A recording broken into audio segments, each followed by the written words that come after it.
तो तस्वीरें लगातार हम आपको दिखा रहे हैं और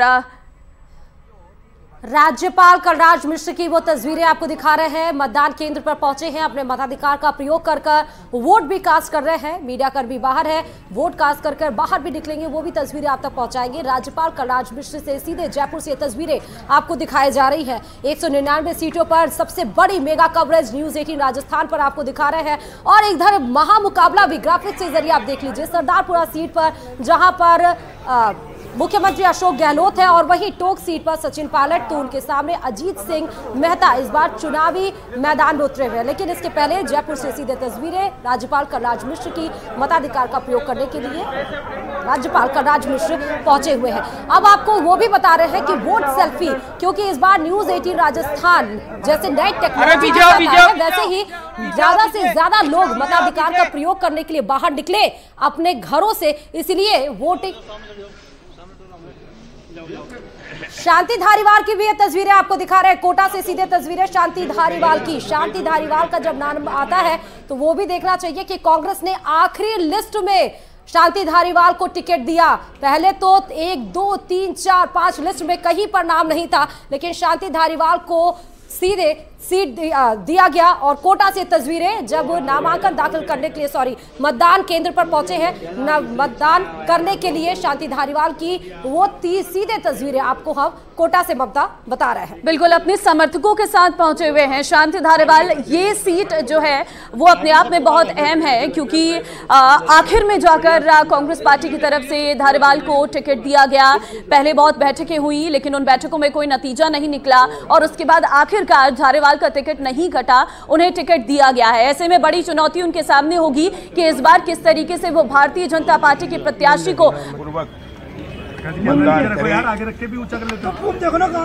मतदाता कोई छूटते न पाए, सभी लोग निर्भीक होकर मतदान में भाग लें। मेरी सभी मतदाताओं से अपील है, इसे विशेष आग्रह है, क्योंकि मतदान का विशेष महत्व है। लोकतंत्र में यही सर्वोच्च है और इसलिए इसका सदुपयोग करना बहुत आवश्यक है।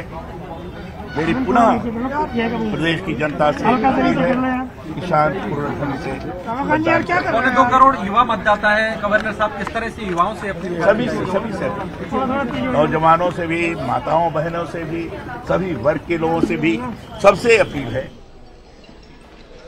देखिए सभी से अपील है, यहाँ पर राज्यपाल कलराज मिश्र की तरफ से कहा गया है कि सभी से अपील है, माताओं बहनों बुजुर्गों सभी से अपील है कि वो अपना वोट डालने के लिए पहुंचे। ये अपील यहाँ से साफ तौर पर कलराज मिश्र राज्यपाल की तरफ से की गई है। कोटा से हम तस्वीरें लगातार आपको दिखा रही हैं, जहां पर धारीवाल अपना वोट डालने के लिए पहुंचे हुए हैं। और इस बार बड़ी दाव कोटा उत्तर से प्रत्याशी इस वक्त अपना वोट डालने के लिए पहुंचे हुए हैं। तस्वीरें हम लगातार आपको दिखा रहे हैं कि किस तरीके से दिग्गज अपना वोट डालने के लिए पहुंचे हुए हैं। मीडियाकर्मी इस वक्त बाहर रहते हैं और अपना वोट डालने के बाद यहां से बाहर आकर वो क्या कहते हैं इस पर भी नजरें रहेंगी, क्योंकि सभी प्रत्याशी लगातार जीत का दावा करते हुए नजर आ रहे हैं, चाहे फिर वो भारतीय जनता पार्टी के हो या फिर कांग्रेस के हो। कांग्रेस इस वक्त कह रही है कि 5 साल में हमने जो काम किया है उसकी बदौलत हम सत्ता में वापस आएंगे, लेकिन भारतीय जनता पार्टी का विश्वास है, वो जो सालों से चला आ रहा रिवाज है उस पर वो विश्वास कर रहे हैं कि 5 साल बाद फिर से सत्ता बदलेगी। अब इस बार देखना होगा कि क्या जादू चलता है, क्या वो जो सालों से चला आ रहा इतिहास है वही एक बार फिर दोहराता है, या फिर इस बार कांग्रेस ने जो काम किया है उसकी बदौलत उन्हें वोट मिलते हैं। श्रुति। बिल्कुल, तो कोटा उत्तर से प्रत्याशी है शांति धारीवाल। ये तस्वीरें आपको नामांकन केंद्र के अंदर की दिखा रहे हैं। वोट कास्ट करने के बाद शांति धारीवाल जब निकलेंगे वो भी तस्वीरें आप तक पहुंचाएंगे। हालांकि शांति धारीवाल लकी है क्योंकि महेश जोशी और धर्मेंद्र राठौर को टिकट नहीं दिया गया। करीबी माने जाते हैं ये तीनों लोग मुख्यमंत्री अशोक गहलोत के, लेकिन शांति धारीवाल को लास्ट टाइम में टिकट दिया गया।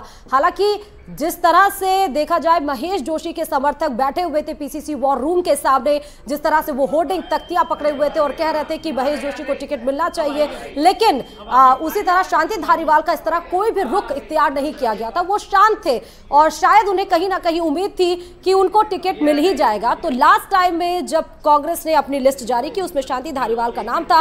कोटा उत्तर से प्रत्याशी के तौर पर चुनावी मैदान में है, एक टफ चैलेंज भी है उनके सामने, क्योंकि लास्ट टाइम में टिकट मिला, भरोसा भरोसा जताते हुए कि क्या उस भरोसे को कायम भी रख पाएंगे। लेकिन आपको ये भी बताते चले कि कहां कितनी वोट है और किन हॉट सीटों पर इस बार टफ मुकाबला है।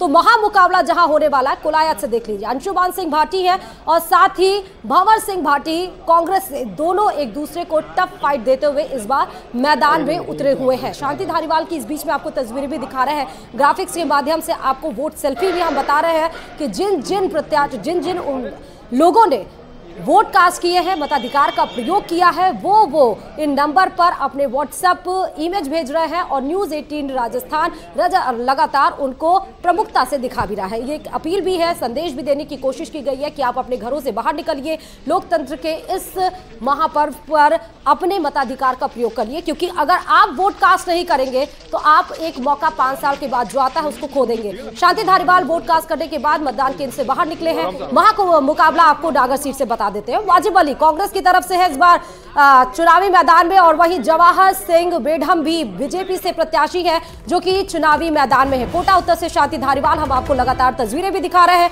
कोटा में शांति धारीवाल ने वोट डाला, कोटा उत्तर से इस बार चुनावी मैदान में है शांति धारीवाल। कोटा में शांति धारीवाल ने वोट डाला। मीडिया से क्या कुछ वो रूबरू होते हैं, मीडिया की तरफ से क्या सवाल दागे जाते हैं, कुछ सेकंड में आपको वो भी हम सुनाएंगे। लेकिन बड़ी तस्वीरें दिखा रहे हैं क्योंकि सुबह से ही हमने वो तमाम, चाहे वो सचिन पायलट हो, सीएम अशोक गहलोत जब अपने बहन के घर पहुंचे उनका आशीर्वाद दिया, वो भी तस्वीरें हमने आपको दिखाई।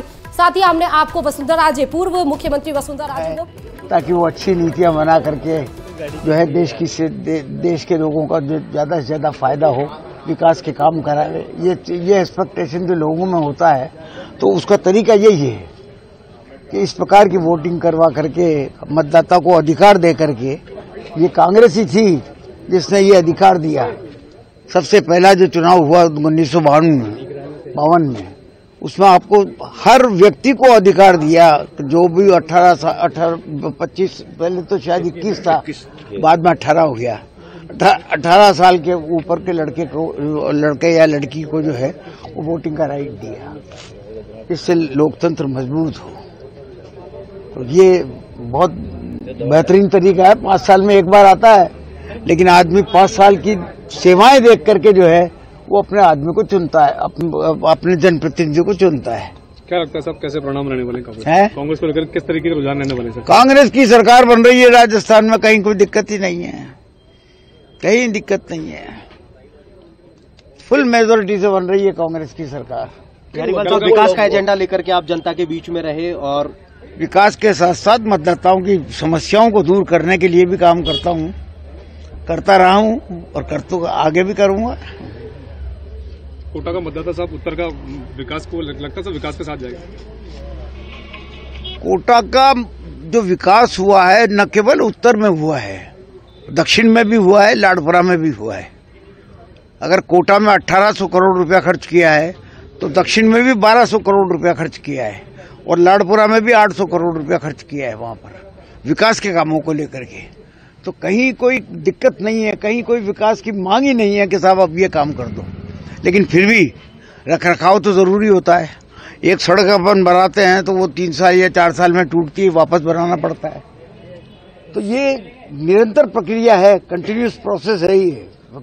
आप देश का जो सबसे ज्यादा महंगा इलाका है बम्बई का नरीमन पॉइंट, वहां पर भी आप चले जाओगे तो वहां के लोगों से आप पूछोगे तो वो भी बता देंगे कि ये काम रह गया, ये काम रह गया, ये काम रह गया। तो विकास की मांग हमेशा चलती रहती है। तो इस बात पे ध्यान देना चाहिए जनप्रतिनिधियों को कि वो विकास के कामों में कहीं कोई रुकावट न लाकर उनको मंजूर करवा करके लोगों को जो है सुविधाएं उपलब्ध करावे। कितनी सीटें राजस्थान में, कितनी सीटों की उम्मीद करें? कितनी सीटों की उम्मीद करें? मैं कह रहा हूँ आपसे मेजोरिटी, आराम से मेजोरिटी आ रही है कांग्रेस की पूरे राजस्थान में।